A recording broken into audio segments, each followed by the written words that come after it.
1 2รูป1 2ที่ถามนี่คือหิวใช่ไหมไม่หิวเราก็กินมาตลอดทางอ้าวแล้วก็กลัวหิวที่ใช้คือแวะทุกปั๊มแวะทุกปั๊มอีกครั้งนะให้วิวเสียงกัน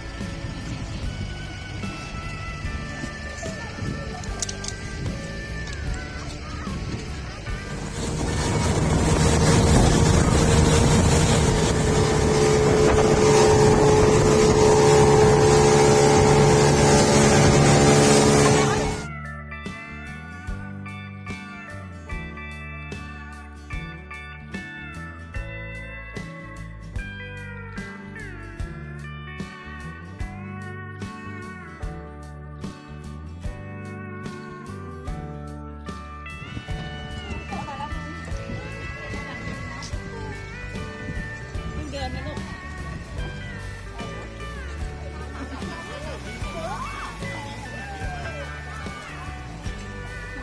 กินหัวไหมกินหัวไหม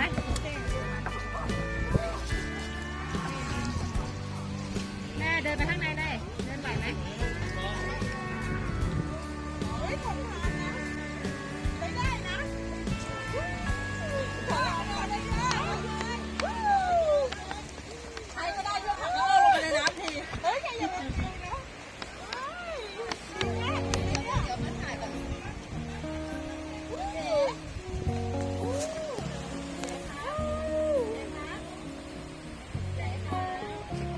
เป็นไงครับเป็นไงครับถ้าจะดีมากอะผมอยากให้ลงไปในนั้นเลยครับภาพจะสวยมากเลยนะ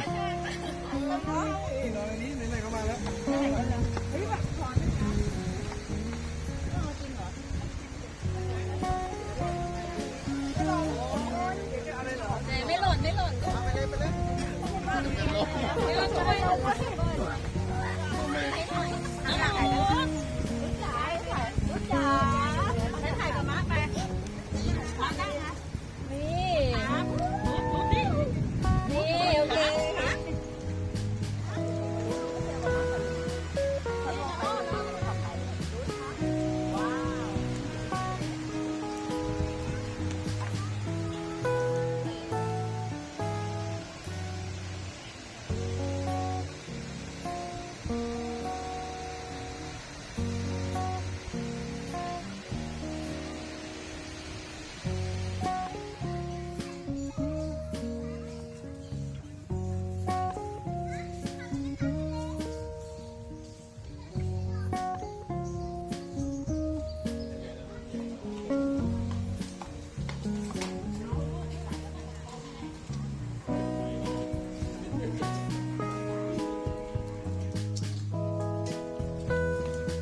เส้นทางเป็นน้ำตกประมาณ400 เมตรเนาะ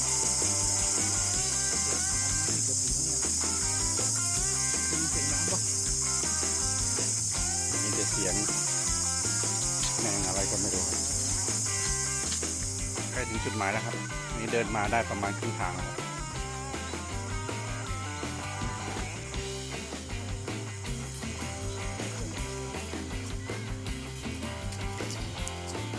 ตามมาตามมา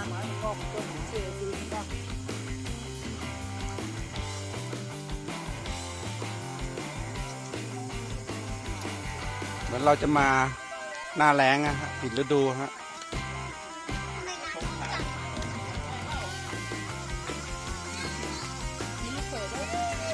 ทำไมไม่ให้ถ่ายมันดี เป็นยังไงครับรู้สึกยังไงครับกับการได้มาเที่ยวน้ำตกครั้งนี้ รู้ ค สึ รับ กว่าจะชื่นฉ่ำใจมากเลยน้ำเย็นชื่นใจมากเลยค่ะ ไม่เห็นเหมือนที่รีวิวไว้เลยอะฮะ ปกติเอาอ่างเก็บน้ำคือเกษตรกรเขาต้องการใช้น้ำก่อนเลยต้องน้ำไม่ใช้ก่อนนะน้ำตกเราตกบ้างก็มาวันที่ 20 มีนาปี 64 ก็มา มาหน้าฝนนะ ดูน้ำตกคลองเจ้าครับสภาพตอนนี้น้ำไม่ค่อยมีครับปกติถ้าเป็นหน้าฝนก็เต็มอยู่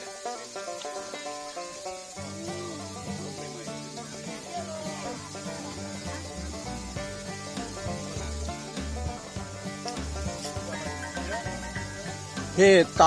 ตอนที่เขามาดูแล้วว่าจะพามาเที่ยวตอนนั้นน้ำมันมีไหม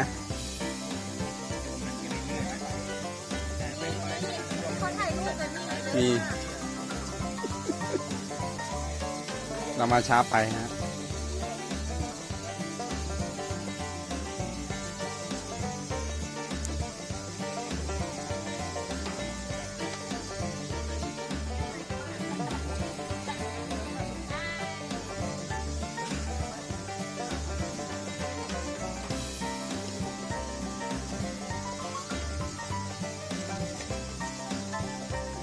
เป็นอย่างที่คาดไว้ไหมครับ ครับพูดเลยน้ำเหลือน้อย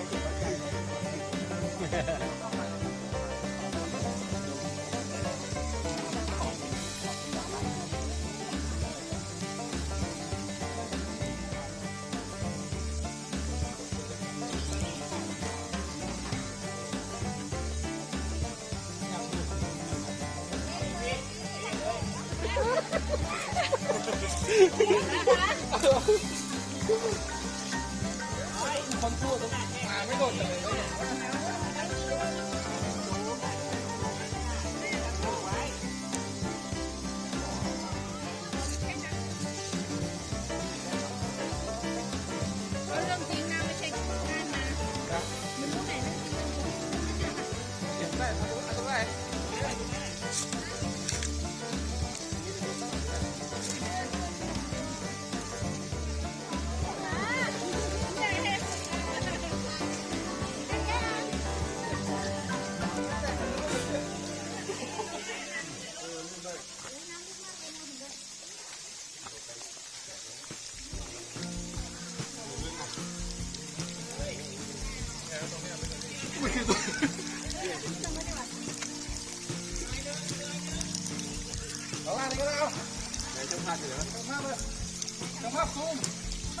เล่นถึงขนาดนั้นเลยเล่นตกอยู่เอาฟีลลิ่งเอาฟีลลิ่งนี่ซ้ายมือนี่ เอาข้างๆนี้แหละทั้งภาพนิ่งทั้งวิดีโอเลยเอาเร็วขึ้นเลยเรา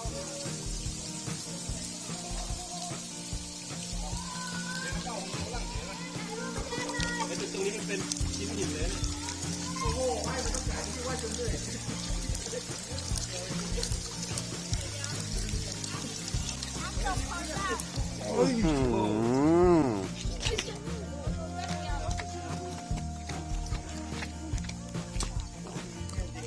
เป็นไงเด็กๆน้ำตกสวยไหม เจ๊ไปไหนเจ๊ สไลเดอร์เนี่ย อ๋อปกติมันจะมีน้ำตรงนี้ใช่ไหม เติม เรามาช้าไป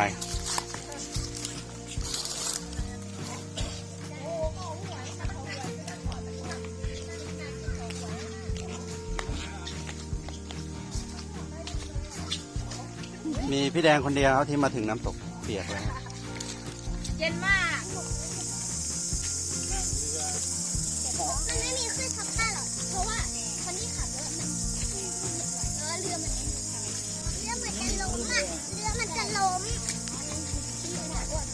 เรือมันเหมือนจะล้มเลยโอ้ยคนด้านหน้าตามไปนี่น่ะมันถึงเยอะมากเฮ้ยรัดเชือกคอใส่เราอ่ะเฮ้ยแล้วเธอตัดตกเธอ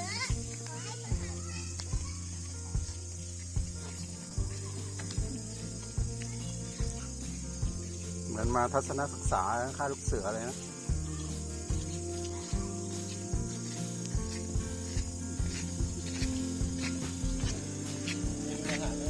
ข้าวมากเลย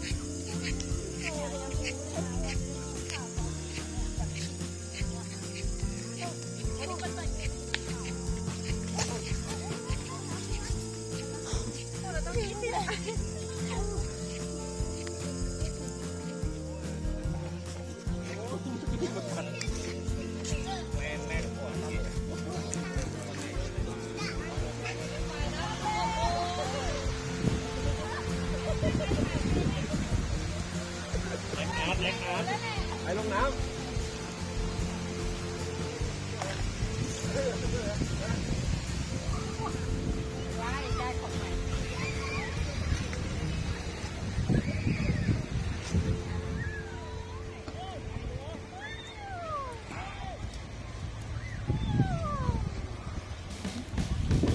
วางใหญ่มากไหมล่ะคุณจะให้วะไม่ยากอะสิเดี๋ยวอ่ะ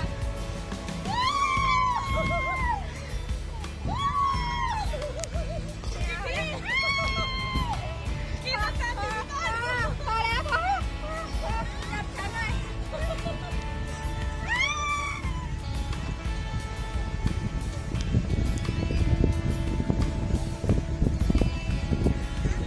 ฉันเล็งนั่งไหมหนูถ่ายให้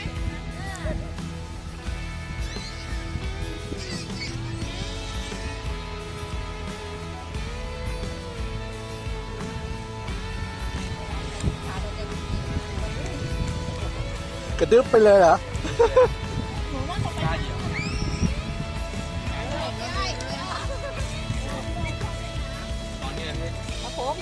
อืม เรียบร้อยมาก ร้อยไหม เรียบร้อยเลย วันยาวเรื่องนั้นเอาไว้ที่เรามาช่วยเลยเดี๋ยวมันขาดนะดูข้าวไปก่อนดิแต่ว่าน่าอาย ทุกเส้นเลยนะ แต่เขามีสปริงให้ตรงนั้นเนี่ยนะ นี่ตอนแสงกำลังมา ไม่นี่มันสวยกว่าเรือ เซ็กซี่อยู่ เห็นไหม คืออะไรครับเหมือนปลาอินทรีตากแห้งอะไรอย่างเงี้ย โอ้ยจ้ามาจ้ามาจ้า เอ้าอะไรเฮ้ยมันลั่นแล้ว ว่ายน้ำเป็นไหมเนี่ย นี่หนิง